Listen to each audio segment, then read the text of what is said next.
Deus está presente e viva Jesus em nossos corações para sempre. As nossas boas-vindas para você com a gente aqui no @geraçãoj.dejesus, o perfil da Juventude Legionária no Instagram. Repetir essas palavras para a gente é fazer uma oração, é afirmar a nossa convicção de que estamos sempre na presença de Deus, sempre na presença do que é mais sagrado. E diante da criação divina, precisamos constantemente nos recordar dessa responsabilidade que nós temos, né, de respeitar a Deus no cuidado com as suas criaturas. Nosso encontro é inclusive sobre isso, sobre sermos capazes de enxergar Deus em nós, Deus no próximo, Deus em tudo que vive. E inclusive dizer, né, esse compromisso de que viva Jesus em nossos corações para sempre, é assumir publicamente o compromisso de fazer viver tudo que Jesus é: dignidade, justiça, respeito, o fim dos moralismos e hipocrisias humanas, a exaltação do amor de Deus vivo no nosso coração. Isso é indispensável para a gente viver em paz. A gente está junto, então, para continuar uma conversa que já começou aqui no geraçãoj.dejesus sobre espírito e beleza. A gente teve a primeira live. Se você não assistiu, depois que terminar essa, vale a pena assistir a outra que aconteceu há algumas semanas. E quando aconteceu a outra live, chegaram muitas perguntas sobre esse assunto. Então, por sugestão do povo, a gente volta a falar sobre esse assunto e hoje respondendo então a essas perguntas. A gente vai partir das perguntas que já chegaram, mas se você tem outras questões também, manda pra gente, pode deixar nos comentários qual é a sua questão, ou se você também quiser sugerir temas de outras lives, pode deixar também, que a gente vai vendo tudo e, enfim, né, esse espaço é democrático, é construído com a participação de todo mundo. A gente lembra que essa é uma ação, essa conversa que a gente está tendo aqui, é uma ação do Fórum Internacional da Juventude Ecumênica da Boa Vontade de Deus. Esse é um espaço itinerante de rodas de conversas, de debates, de estudos, de aprendizados, de questionamentos, de construção sobre como o conhecimento espiritual nos ajuda a ter uma vida muito melhor, muito mais feliz. Esse ano tem um tema extraordinário, é um tema urgente, assim, ele conversa muito com os nossos dias. Uma tese do irmão Paiva Neto, Desarmar os Corações por uma Cultura de Boa Vontade e Paz, nascida em Jesus. E desarmar os nossos corações, inclusive, de preconceitos. Hoje a gente vai falar um pouco também, né, por questões que passam por esse ponto. Isso. E esse desarmar os corações que tem a ver, inclusive, com desarticular essas terríveis expressões de violência que a gente incorpora e nem percebe, que estão naturalizadas na nossa cultura, que se manifestam, a gente usou muito esse termo da última live, nos padrões de beleza, nas pressões sociais, né, que hoje existem, amanhã são revisadas e que por isso não deveriam ser o centro da nossa existência. Então, por essa cultura de boa vontade, de paz, estamos reunidos mais uma vez. A gente nem se apresentou, quer dizer, é uma intimidade. A gente já se sente aqui, por uma hora a gente está assistindo, uma hora a gente está comentando. É sobre isso, dizem. Eu sou Paula Sueli, eu sou ministra pregadora da religião de Deus, do Cristo e do Espírito Santo. Jovem legionária da boa vontade de Deus. Eu também sempre faço questão desse título de Jovem Legionária da Boa Vontade de Deus. Eu sou Isabela Marques, faço parte da equipe das Ferreiras de Boa Vontade de Comunicação. E a gente vai então para as perguntas. Chegaram muitas, são muito interessantes e nos colocam para estudar, né? Nos colocam para refletir, para pensar na nossa essência espiritual antes de tudo, né?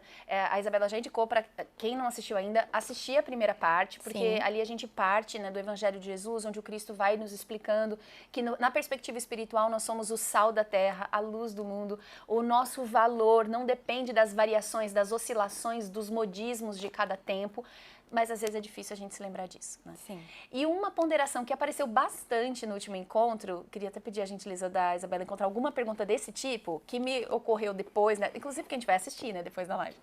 Apareceu muita a coisa assim, nossa, mas toda intervenção estética é necessariamente prejudicial, né? Toda forma de mexer no corpo, né? Porque a gente refletiu muito sobre como a gente tem sido coagido a fazer intervenções no nosso corpo e a acreditar num certo modelo, num certo padrão de beleza em que não cabe ninguém. Mesmo as pessoas que teoricamente estão dentro do padrão estão infelizes, estão se sentindo insuficientes, estão se cercando de filtros, levando filtro pro cirurgião plástico dar um jeito na cara, né? Então, assim, tem uma coisa errada, né? Tem muita coisa errada. A gente veio falando sobre isso, né? Sobre essa inversão de valores. Vamos começar por alguma pergunta nessa linha?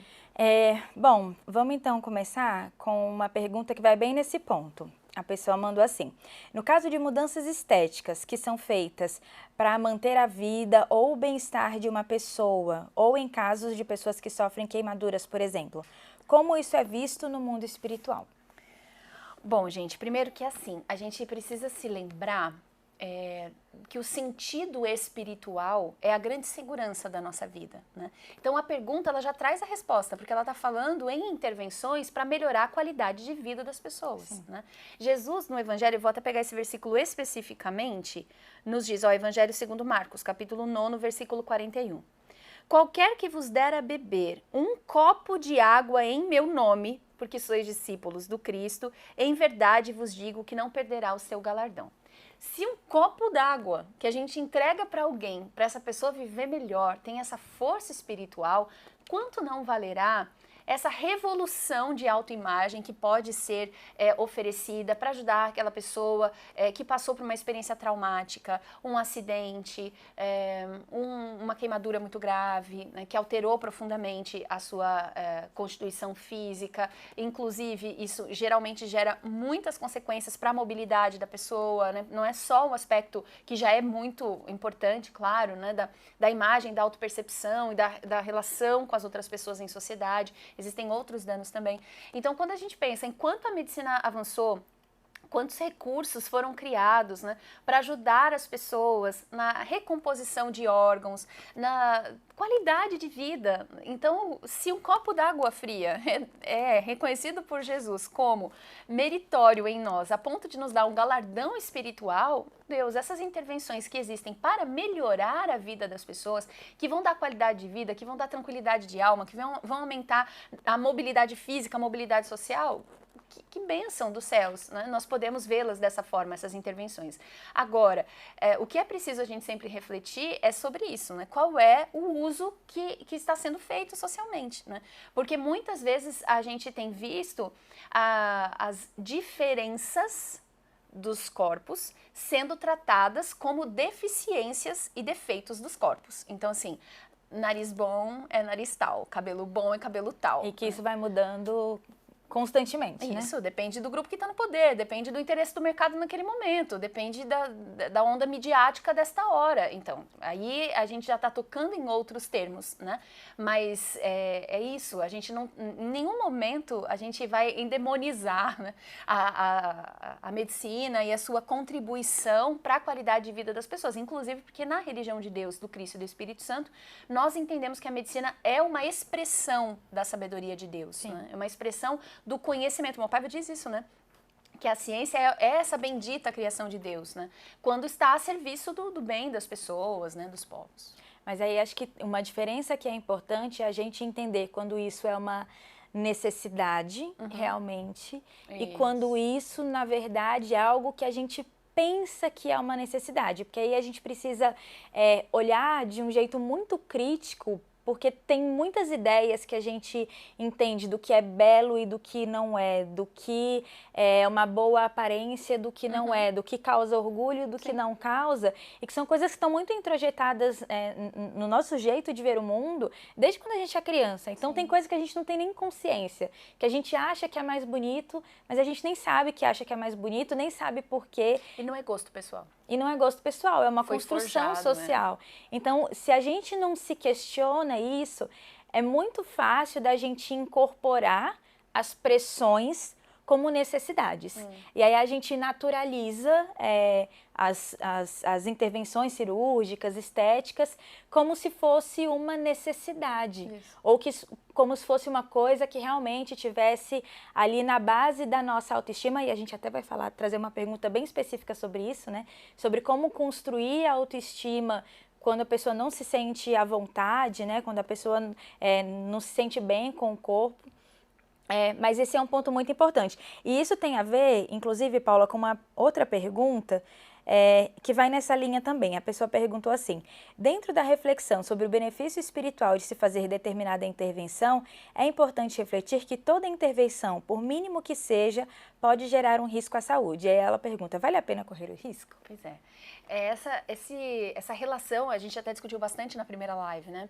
Ela é muito importante. A pessoa que fez a pergunta foi no cerne da questão, a relação necessidade e risco.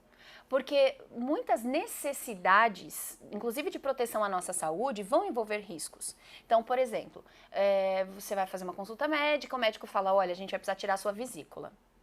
É uma cirurgia. Como qualquer intervenção, tem risco. Mas se você não fizer a retirada da vesícula, você pode ter uma complicação no momento que você não está preparado para uma intervenção médica, né, na agilidade necessária, aquilo pode ser um desastre. Então, a necessidade é imperativa e vai levar você a tomar todas as providências, se preparar e fazer a cirurgia, né? Procurando se antecipar aos riscos. Então, quais são os cuidados, né, prévios, quais são as ferramentas preparatórias para minimizar os riscos e também para ficar atento depois do procedimento, o que pode acontecer e tudo mais. A grande questão aqui é a gente perceber que muitas vezes a gente está se expondo a riscos que são desnecessários, por se sujeitar a intervenções que não são efetivamente precisas, elas não são necessárias, elas são forjadas pela pressão social. Quando a gente pensa, por exemplo, não, se eu tivesse o corpo X, eu teria mais oportunidades profissionais? Então, para tudo. Porque é uma sociedade que exige corpo X para oportunidade profissional, é uma sociedade doente, que não está entendendo sobre o que é a humanidade. E a gente é que faz essa sociedade. Então, a gente precisa ter coragem para problematizar isso, porque de repente a gente pode pensar, é um risco que vale, né? Porque é o meu ganha-pão, porque aí eu vou ter mais oportunidades, eu vou ter um salário melhor. Vamos parar e vamos refletir de verdade sobre isso, né? Na verdade, a consciência espiritual, ela vai nos colocar numa postura de responsabilidade, né? Sobre as nossas escolhas na matéria. E essa questão da necessidade, ela vai exigir muita honestidade. Um autoconhecimento muito profundo a partir do nosso espírito, quer dizer, o que está estabelecendo a nossa necessidade, né, na vida. E muitas vezes é o reconhecimento, é o aplauso, é a repercussão, é uma série de idealizações que a gente coloca como representantes da nossa felicidade e a gente vai condicionando o ser feliz a esses marcadores sociais. Só que a nossa felicidade, a verdadeira, não depende de nenhum marcador social. Não estou dizendo que a gente não precisa pagar as contas ou viver Sim. com dignidade. Precisa. Mas não é de fora para dentro essa aquisição, né? Isso a gente aprende profundamente e constantemente com Jesus. Você falava dessa questão da honestidade e do autoconhecimento.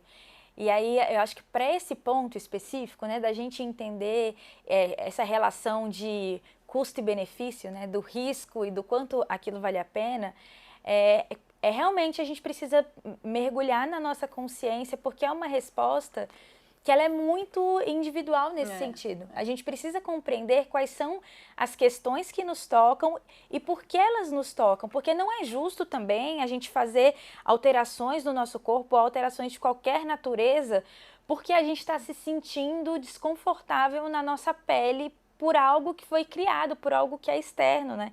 Por algo que tem fins mercadológicos, enfim.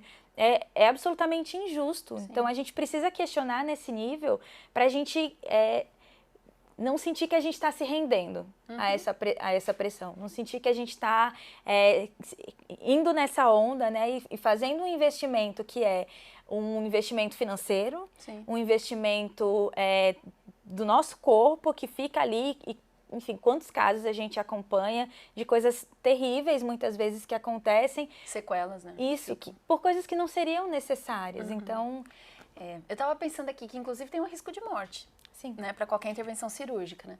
Uma coisa é você fazer um procedimento porque a sua vida depende disso, né? Porque digamos, eu usei até essa palavra agora há pouco, né? Um imperativo, né, da nossa saúde. E aí, por algum motivo, acontece o desencarne.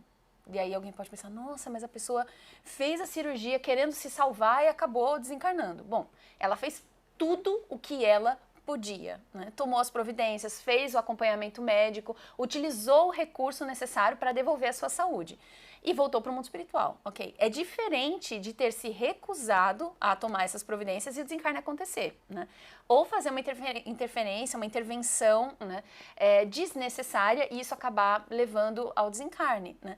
Mas não porque a lei de Deus vai nos constranger, sabe, gente? Ninguém vai chegar num tribunal e lá no mundo espiritual alguém vai falar, você fez isso com o seu corpo. Não há essa necessidade, porque a lei divina opera sem humilhações. É a nossa consciência, é a gente que vai chegar no mundo espiritual e vai pensar, valia a pena?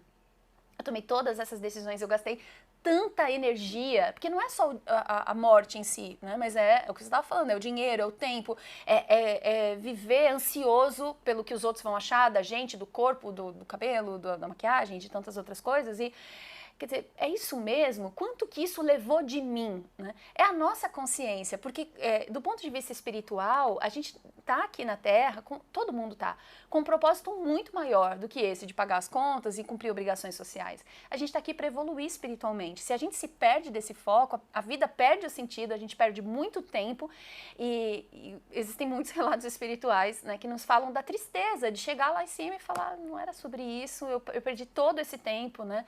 E é possível se antecipar, né, e se preservar. Por isso que é tão importante a gente criticar de onde estão vindo essas referências de beleza, de sucesso, de realização. Porque se elas não vierem do Cristo, dificilmente serão seguras. Dificilmente nós faremos escolhas das quais nós não nos arrependeremos depois. Né?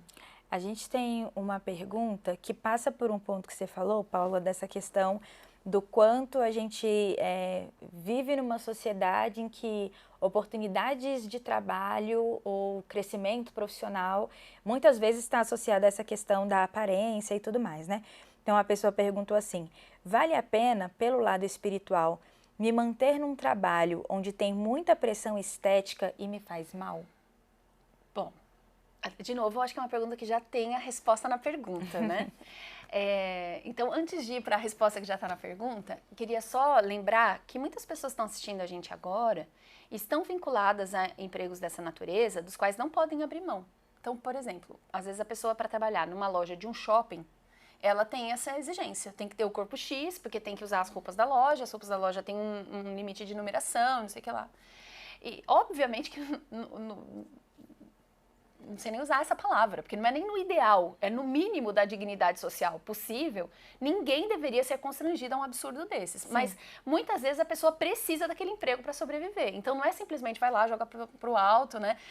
Tem conta para pagar, quer dizer, a gente tem compromissos, muitas vezes essas pessoas são a única fonte, né, de renda da família e é difícil mesmo, né, passar por isso e ninguém tem que se sentir mal, né, porque está num contexto como esse para conseguir sobreviver. Não é sobre isso essa live.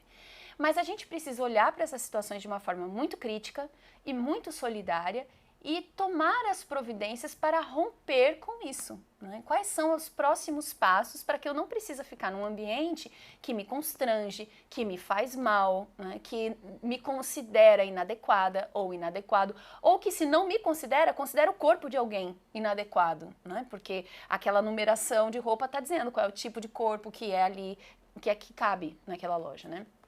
Então, eu me lembro de Jesus dizendo para a gente, né? Perguntando, questionando, de que vale ao homem ganhar o mundo inteiro se perder a sua alma? Ou o que dará ao homem em troca da sua alma? Então não é porque é um salário baixo, é porque nenhum dinheiro do mundo vale a nossa paz de espírito, né? A nossa paz de consciência, a nossa tranquilidade de alma e nos sentirmos, né, saudáveis, felizes e em paz espiritualmente. Né? Então fosse pelo dinheiro que fosse, né, não valeria a pena. Então é por isso que eu digo que a resposta já está na pergunta, né? A gente já sabe que não vale a pena. Mas talvez o que a pessoa queira saber é como é que eu suporto isso? Enquanto eu preciso desse emprego, enquanto eu não consigo uma outra situação, né, uma outra oportunidade que não me deixe nessa condição, né? E aí a importância do conhecimento espiritual, para nos lembrar de que mesmo nesses piores dias e diante das maiores atrocidades e injustiças desse mundo, nós não estamos sozinhos, não estamos desamparados. Então é muito importante você reforçar os cuidados com a sua espiritualidade, os cuidados com a sua alma, esse fortalecimento íntimo e tomando as providências materiais para se se desvincular desse ambiente, que claramente é um ambiente que não está preparado para a convivência humana, porque está excluindo a priori, né? Então não é um ambiente saudável, não é um ambiente desejável.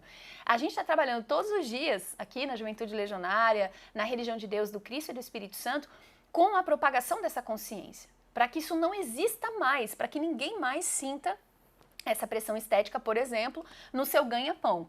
Mas é uma transformação de consciência, a gente não vai fazer pela força, porque não existe transformação real pela força. Jesus provou isso pra gente, que a transformação real é pela consciência espiritual, vivendo o amor de Deus. Então, leva tempo mesmo, né?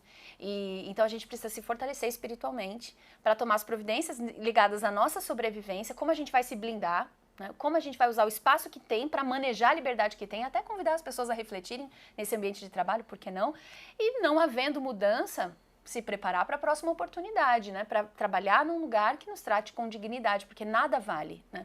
A nossa alma. É sobre isso que Jesus está falando no Evangelho, né? E nesse período, né, em que muitas vezes a pessoa precisa lidar com isso, saber que essa situação e que essa pressão não fala absolutamente nada sobre o valor que ela tem. Sim. Não fala absolutamente nada sobre as oportunidades que ela merece ou sobre o lugar dela no mundo. Porque muitas vezes essas pressões, essas opressões, né? Elas vêm nesse lugar e aos poucos vão minando a autoestima da pessoa. Sim.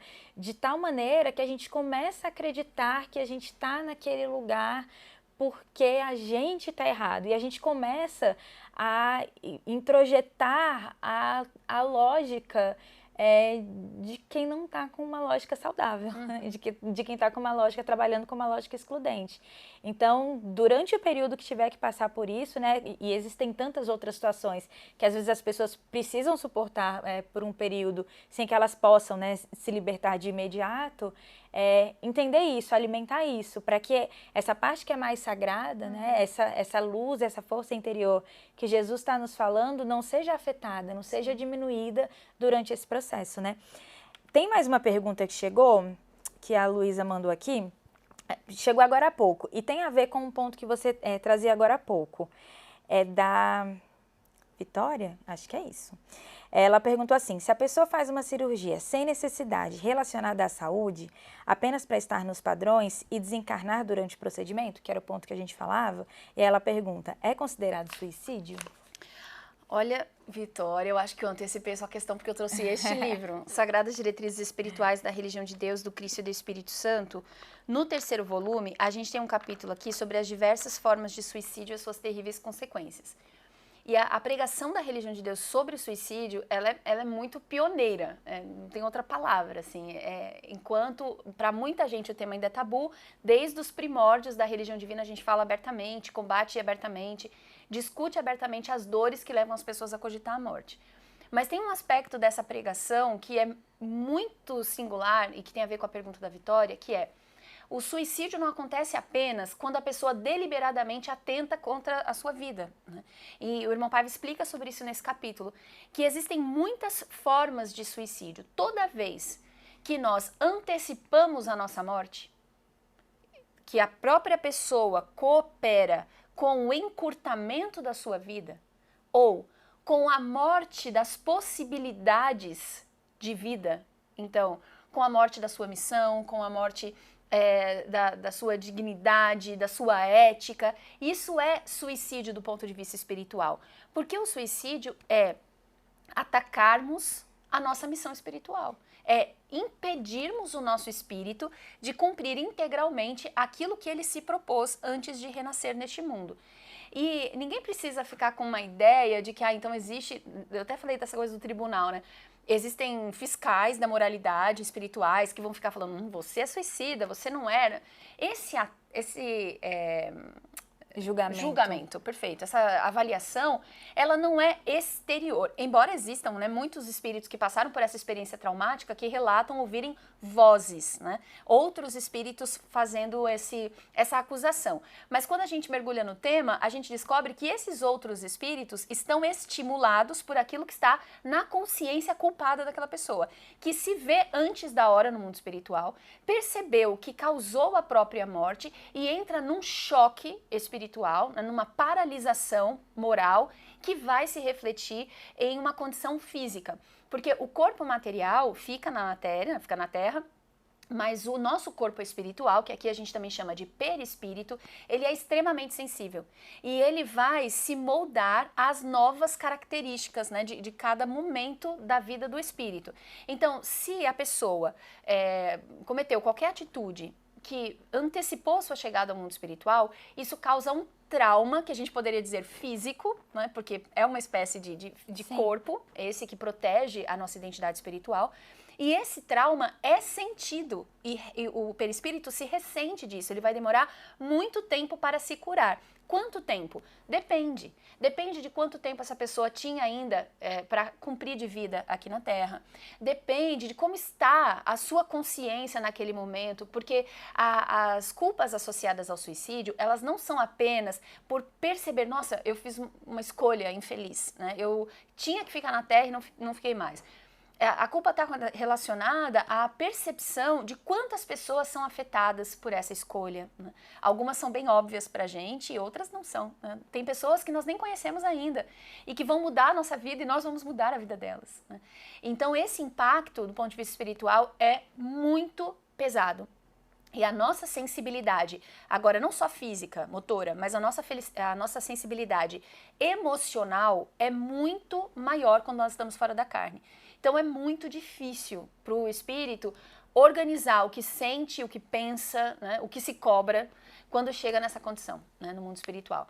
E neste caso, é isso que está acontecendo, né? A pessoa não queria morrer, a pessoa queria, né, uma intervenção no seu corpo, mas a sua atitude, né, movida por uma decisão que não foi refletida, né, que não foi mediada talvez por esses valores, por essas considerações a respeito da necessidade, né, causando essa morte prematura, não é que alguém de fora vai falar, você é um suicida, mas a própria pessoa vai dizer, eu não precisava ter feito isso, eu não precisava passar por esse processo e eu tinha muito mais tempo para viver. Então é a pessoa que vai se cobrar nessa direção, né? E não é uma coisa sobre a qual a gente tem controle, né? E é por isso que é tão importante orar pelas pessoas que chegaram no mundo espiritual dessa forma e jamais julgar quem quer que seja. Porque de repente alguém está pensando, mas eu vi uma notícia esses dias de uma pessoa... A gente não sabe. A gente não sabe qual era a hora da pessoa voltar para o mundo espiritual. E isso absolutamente não nos cabe. Essa reflexão é importante para nós. Para a gente pensar não só nessa decisão, mas outras coisas. Por exemplo, a gente vê, né, como o consumo de drogas é uma coisa naturalizada na nossa cultura. Especialmente as drogas lícitas. Então, o objetivo de uma pessoa que bebe dificilmente é morrer. Né, que toma álcool. Dificilmente, é o propósito. Até quando a pessoa fala que no fundo você vai descobrir que o objetivo é parar de sofrer, parar de passar por um monte de situações. Mas aquele consumo daquela droga, encurtando a vida daquela pessoa, caracteriza um quadro de suicídio, que causa um imenso sofrimento. Não porque a lei de Deus nos persegue, mas porque a lei de Deus nos acorda. E nos faz perceber que não tem nada, por mais precioso que nos pareça, não tem nada neste mundo que vale a nossa vida, que é uma concessão divina. Falei muito tempo, desculpa. Desculpa, gente. Gente, pode continuar mandando pergunta, tá? Vou trazer mais uma agora, Paula.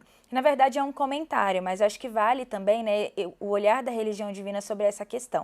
A pessoa pontuou assim: pressão estética atinge bem forte também as pessoas com deficiência, porque além do padrão, entre aspas, de beleza, a gente também não está no padrão do corpo físico, aspas, normal. Então, qual o olhar da religião divina sobre essa relação, né, que eu acho que já está colocada aqui no comentário da pessoa, do corpo com deficiência versus um corpo normal? Nossa, muito obrigada você que compartilhou conosco, né, sua vivência, o seu sentimento, e eu acho que isso é uma coisa muito importante, né, da gente perceber, de como a nossa sociedade faz as pessoas com deficiência se sentirem inadequadas, né, fora do que é essa normalidade, né. Do ponto de vista espiritual, essa noção, deficiência versus normalidade, não faz o menor sentido. Inclusive porque a própria ideia de uma normalidade, de um padrão... O que é o normal? Primeiro tem que descartar Deus. Porque assim, Deus nos faz em diversidade tão absurda que não dá pra saber o que é o normal. Qual seria o certo se todo mundo foi criado por Deus? Normal. Se todos os corpos são diferentes, se todos os corpos têm pequenas e inúmeras variações entre si, né? E é tão importante a gente entender isso e discutir essa normalidade, porque o que muitas vezes está acontecendo com um raciocínio como esse, do tipo, a pessoa com deficiência não tem um corpo normal, tal, é um julgamento moral, né? É um julgamento sobre, inclusive, por que a pessoa está nessa condição. Acho que nós que nos consideramos religiosos, especialmente nós que somos espiritualistas, né, que compreendemos a eternidade da vida, nós que somos reencarnacionistas e admitimos a lei universal da reencarnação como uma expressão concreta da justiça divina, a gente tem que se vigiar mais nesse sentido. Porque muitas vezes a gente quer medir o motivo pelo qual a pessoa tem essa ou aquela característica física. E isso tá colocado, tá denunciado, inclusive no Evangelho de Jesus, né? Na passagem A Cura do Cego de Nascença, quando tá colocado ali aquela situação, as pessoas no entorno ficam perguntando para Jesus. Quem pecou? Ah, mas quem pecou? Foi ele? Foram os pais dele? E como se essa fosse a única possibilidade, né? Porque o nosso olhar, que é muito vingativo ainda, só entende essa possibilidade de uma razão, de uma pessoa nascer diferente. E Jesus vai responder que ninguém pecou para que aquilo acontecesse, mas que aquela pessoa nasceu daquela forma para testemunhar o poder de Deus. E eu fico pensando o quanto é importante a gente revisar o nosso olhar sobre isso. Eu lembro de uma vez ter ouvido numa cruzada do Novo Mandamento de Jesus uma explicação sobre essa questão das quantas curas, né, que a gente vai ver relatos no Evangelho de curas de pessoas com deficiência, de que Jesus curava aquelas pessoas não porque elas estavam erradas ou porque elas fossem inadequadas e precisavam ser curadas, mas porque aquela sociedade não tinha condições, porque essa sociedade sim estava enferma e essa precisava de cura, não conseguia incluir aquelas pessoas. Então a única forma de que essa pessoa realmente fosse aceita e vivesse com plenitude, com todas as suas capacidades, era daquela forma, mas o nosso olhar sobre isso precisa ser diferente, né? Sim, o irmão Paiva, inclusive aqui, no terceiro volume das Sagradas Diretrizes Espirituais da Religião Divina, na página 335, ele fala sobre isso. Ele diz assim, alguns ainda ignoram, olha como ele está fundamentado nessa passagem bíblica, inclusive. Alguns ainda ignoram que, para o espírito, por mais absurdo e incrível que lhes possa parecer, muitas vezes este decide retornar com deficiências, a fim de cumprir destacado papel missionário no seio da sociedade. Vejam os exemplos da escritora Helen Keller e da educadora Anne Sullivan. Vou só fazer uma pausa aqui na leitura do irmão Paiva, porque quando ele traz essas duas mulheres, inclusive, como referência, olha o que ele está ensinando pra gente. A Helen Keller, que é essa menina que com 18 meses tem uma condição física que faz com que ela fique cega e surda, né, e pareça muda por muito tempo, embora ela vá falar, né, de muitas formas, mas inclusive pela oralidade, pela voz, esse processo que a Helen Keller viveu é um processo que era condenatório. Ela estava condenada à margem da sociedade. As pessoas olhavam para ela e imaginavam que ela era um animal, um animal, não no sentido dos animaizinhos, assim, mas de ser uma pessoa incapaz de exercer a razão, por exemplo.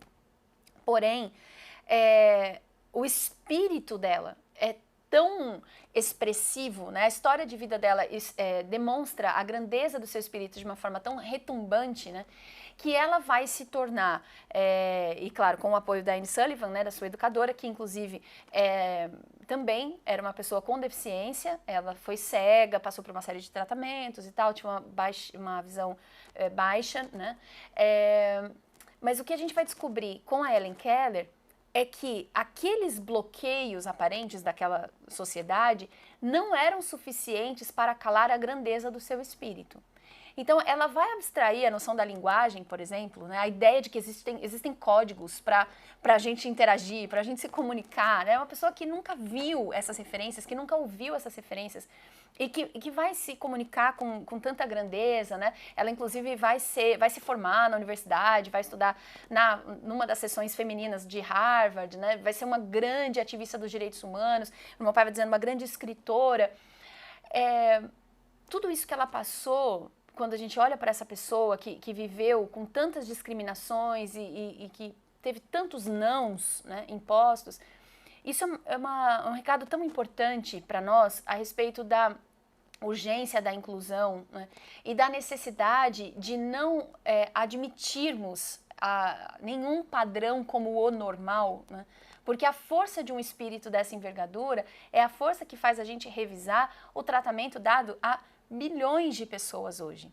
Então, quando você pensa, o que é melhor para um espírito nessa sua encarnação? Depende. Porque depende da missão que aquele espírito tem nesta vida.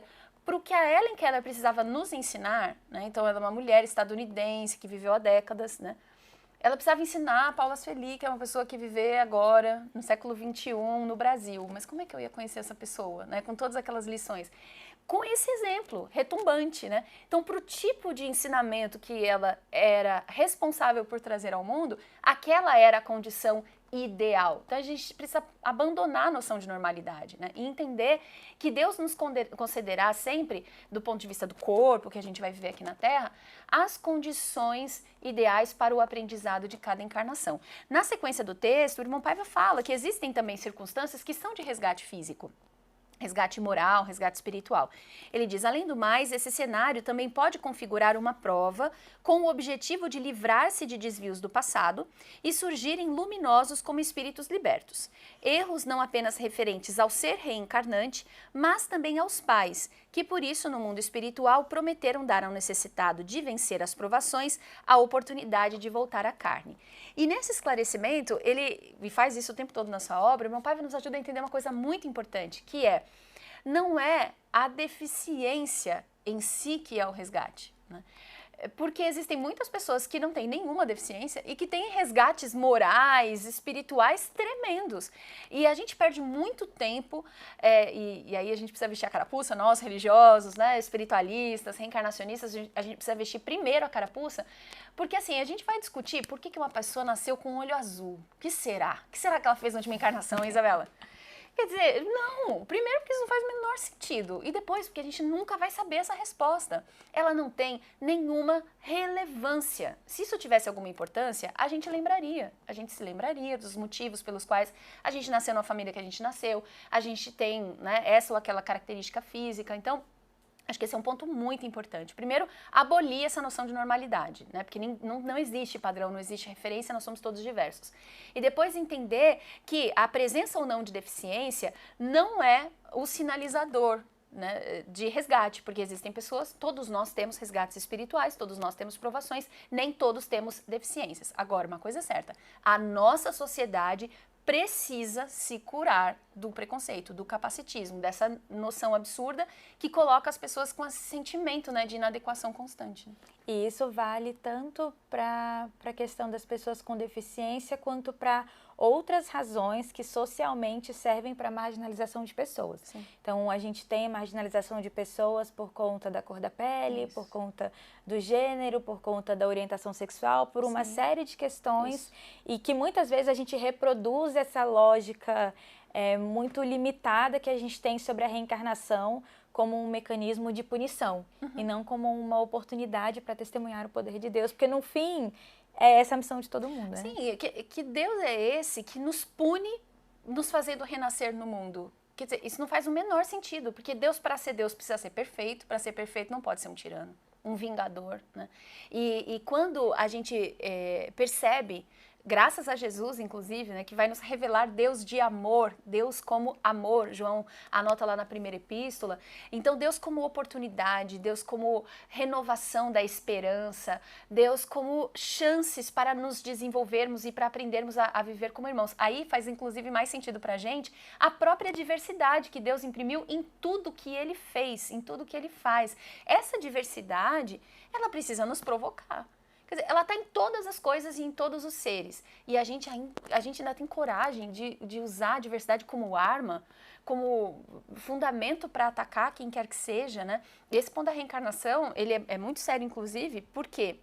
E é por isso que a gente procura olhar sempre a lei universal da reencarnação à luz da lei do amor, que é a lei das leis, para entender que a reencarnação é uma oportunidade de aprendermos a amar. Se nós não nos lembrarmos disso, a gente vai perder a nossa vida julgando, condenando, classificando. Eles são salvos, hein? Esses daqui. E até falando grandes bobagens. Ó, na próxima vida você volta sem isso, volta sem aquilo. A gente não sabe qual é o destino da pessoa, né? E como ela vai viver ou como a gente vai viver. E para nós esse é o ponto comum. Inclusive, o mais relevante, o irmão Pablo já nos disse muitas vezes, do que acreditar ou não na lei universal da reencarnação, é a gente aprender a cumprir a lei do amor. E a lei do amor é a lei do acolhimento, da inclusão, do não julgamento e do respeito à sagrada criatura humana.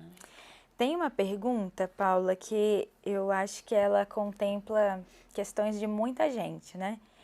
Infelizmente não são raros os casos de pessoas que se sentem inseguras, inadequadas, desconfortáveis, que se olham no espelho e acham que tem alguma coisa ali que precisa mudar, enfim, né? E aí a pessoa colocou assim, como construir a autoestima quando a pessoa se sente mal com o próprio corpo? Bom, o primeiro ponto é tentar entender, né, por que a gente se sente mal com o próprio corpo.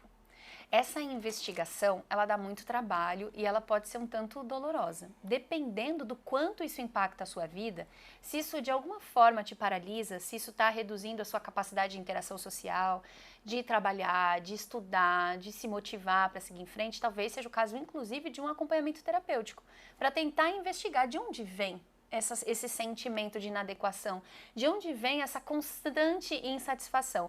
Pode ser que existam traços, inclusive culturais, tão profundos que você nem nota à primeira vista, né? E que você precisa ter a oportunidade de reconhecer para poder ressignificar a sua relação com esses mesmos traços.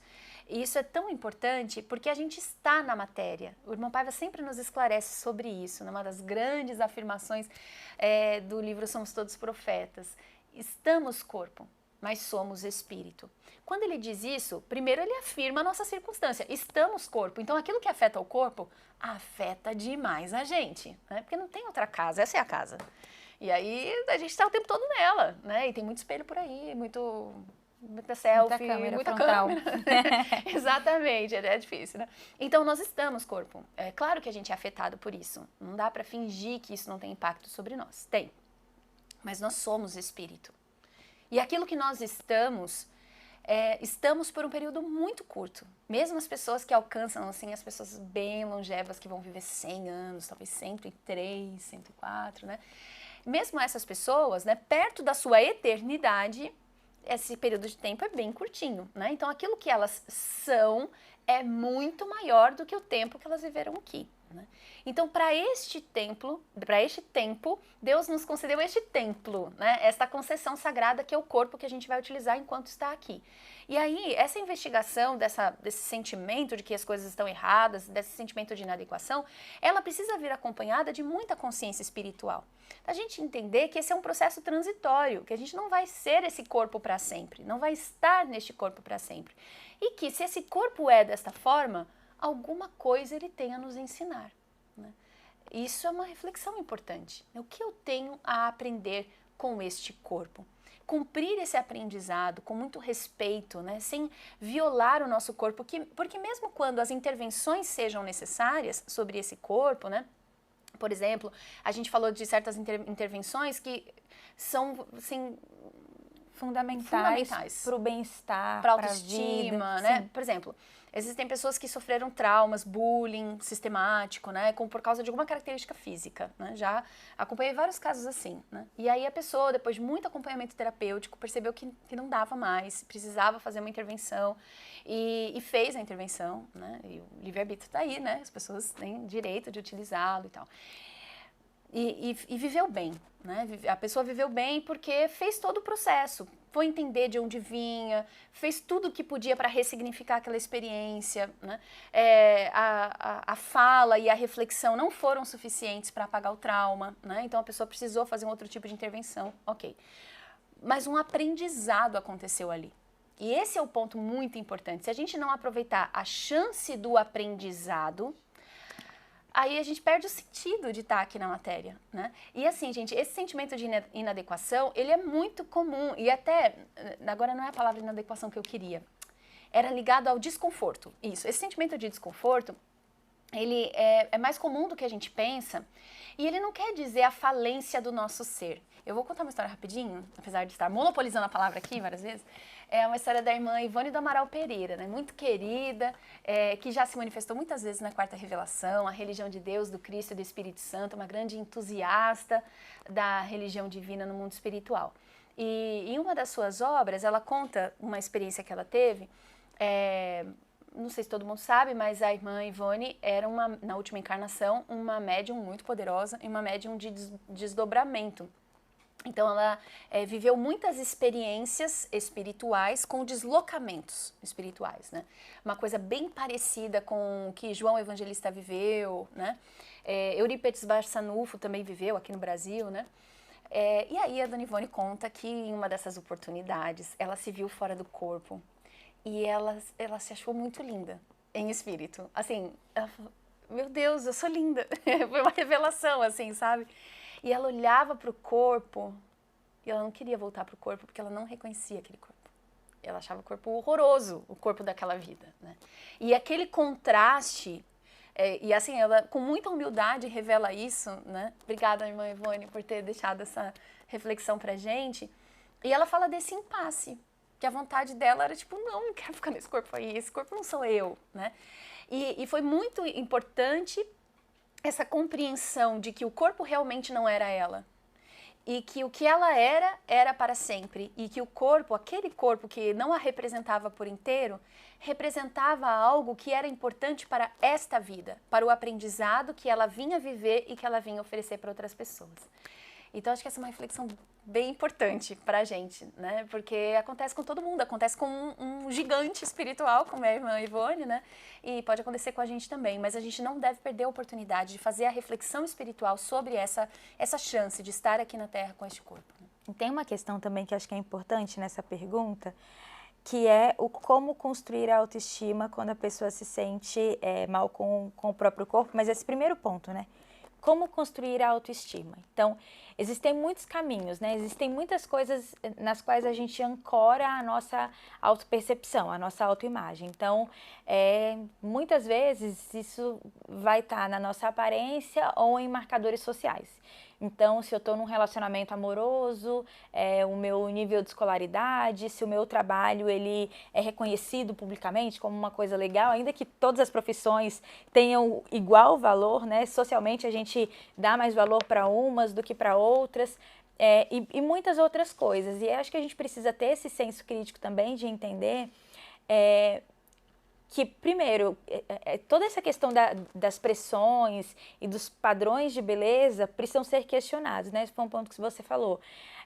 Dos outros marcadores sociais, a gente também precisa questionar muita coisa. Então, achar que a minha autoestima depende de eu estar num relacionamento amoroso, muitas vezes vai colocar a gente numa posição de vulnerabilidade, está muito mais suscetível a um relacionamento abusivo, por exemplo, porque a gente se vê dependente daquela relação. Uhum.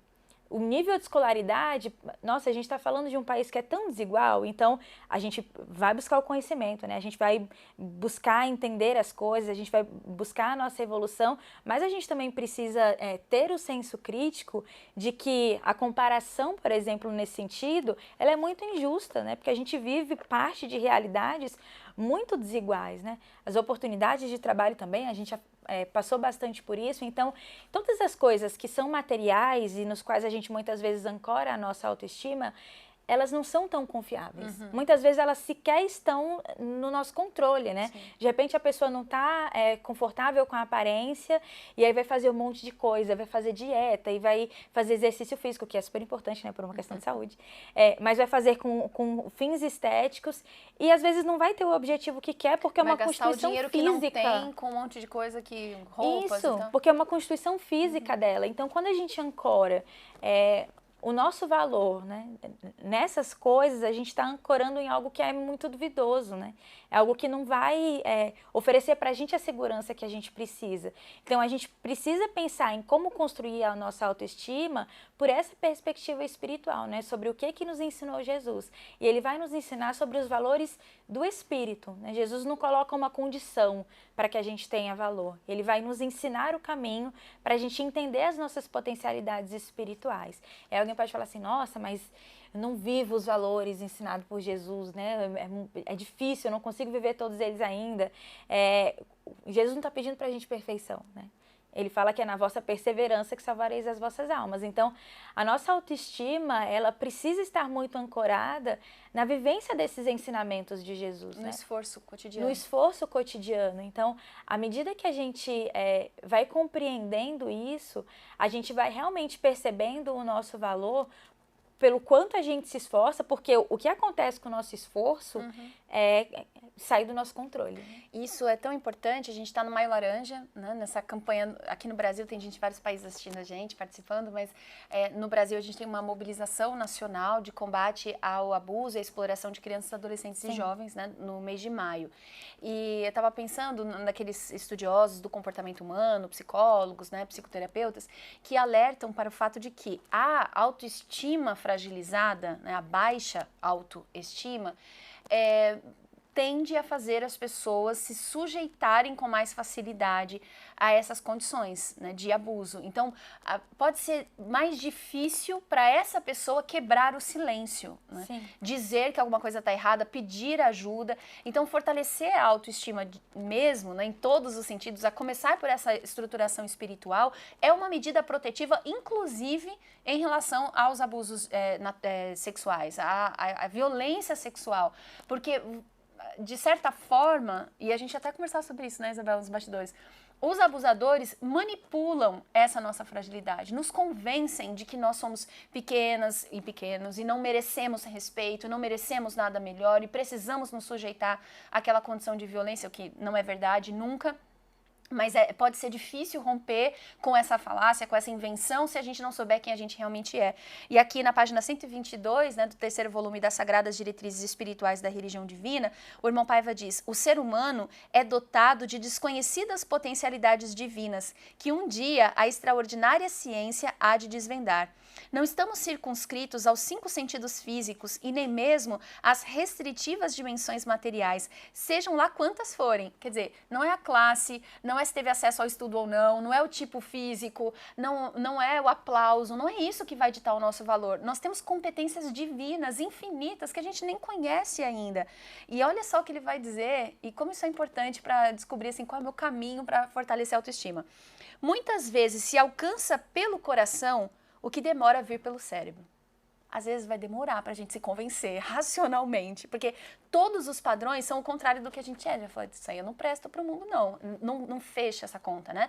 Mas pelo coração a gente vai conseguir aprender isso. A gente vai conseguir aprender que para Deus nós somos irrepetíveis, sagrados, que a nossa singularidade é bem-vinda, é amada, é aplaudida espiritualmente, que nós somos acompanhados por entusiastas do céu, que nos amam há séculos e milênios e veem a nossa qualidade, que muitas vezes outras pessoas ainda não veem e que lutam pela nossa felicidade e não fecham os olhos para as nossas dores. Então esse caminho do coração muitas vezes se alcança pelo coração o que demora a vir pelo cérebro, pois as grandes verdades, em especial as espirituais, que no fim todas o são, primeiro têm de ser sentidas. A gente tem que sentir primeiro. É uma descoberta íntima, né? Emocional, inclusive. Elas falam diretamente à sensibilidade da alma, porquanto não encontram obstáculo. E aí ele fecha esse texto com: a intuição é a inteligência de Deus em nós. E eu penso que essa frase é absolutamente genial para a gente resolver esse dilema, que é: como é que a gente vai vencer a pressão de uma sociedade inteira dizendo que a gente não é suficiente? É só pela comunicação com o céu. Se a gente não abrir os nossos ouvidos, os nossos olhos, o nosso coração para ouvir a sabedoria do céu, a gente vai ficar inundado, sobrecarregado com essas informações nocivas de gente que está servindo a interesses mercadológicos, políticos, econômicos e de vários outros tipos que não são a nossa felicidade. Então a gente precisa abrir o coração para isso, né? Quando a gente convida todo mundo que está na audiência para vir, por exemplo, ao Templo da Boa Vontade ou às igrejas ecumênicas da religião divina, não é só porque a gente quer dar aquele abraço, isso também é verdade, quer ser amigo, quer conviver, mas é porque todo mundo merece se sentir abraçado por inteiro. merece sentir que é suficiente. A gente já é suficiente para Deus. A gente não precisa provar nada para ser amado. A gente já recebe constantemente esse favor, essa graça, né? Um nome também muito utilizado para isso, né? Essa misericórdia dos céus. Quem rouba isso da gente somos nós, humanidade. Então é isso. A gente precisa também criar essa prioridade. Isabela, não dá, né? E você que tá aí. Não dá pra gente ficar negociando toda hora a nossa espiritualidade. Ah, não, porque eu tenho que ir pra não sei que lá da faculdade. Todo respeito à faculdade, tem que ir na faculdade. Mas assim, precisa ser na hora da cruzada do novo mandamento de Jesus. Precisa ser no momento da nossa prece que a gente vai fazer aquele trabalho. Não tem como a gente reorganizar a agenda. Se tem uma coisa que a gente não pode negociar, é o nosso contato com Deus, com a nossa origem. E a gente fala muito de autocuidado, né? Quando a gente fala sobre autoestima e tudo mais. E às vezes a gente pensa em autocuidado, a gente pensa nos produtinhos para pele, né? Enfim. E a gente esquece daquilo que é mais importante, né? Nenhuma maquiagem, nenhum produto, nada, nenhuma roupa, nenhum cuidado externo vai curar aquilo que está dentro da gente, né? Investir no nosso autoconhecimento, investir na nossa autoestima, investir no nosso autocuidado é cuidar do nosso espírito. É pensar, não, o tempo do meu estudo, o tempo da minha prece, o tempo de me fortalecer e de chorar na igreja, de me emocionar, enfim, é sagrado, né? Esse é o tempo para mim. Esse é o tempo em que eu me fortaleço para lutar contra o mundo que está me dizendo que eu sou errado. Mas a gente precisa entender isso como um ponto fundamental, né? Então, e existem muitos espaços de autocuidado na religião divina em formatos muito diferentes, né? Eu assim, conheço muita gente que fala que olha, meu momento de autocuidado é cantar no coral.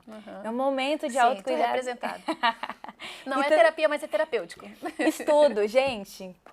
Roda de conversa. Sim.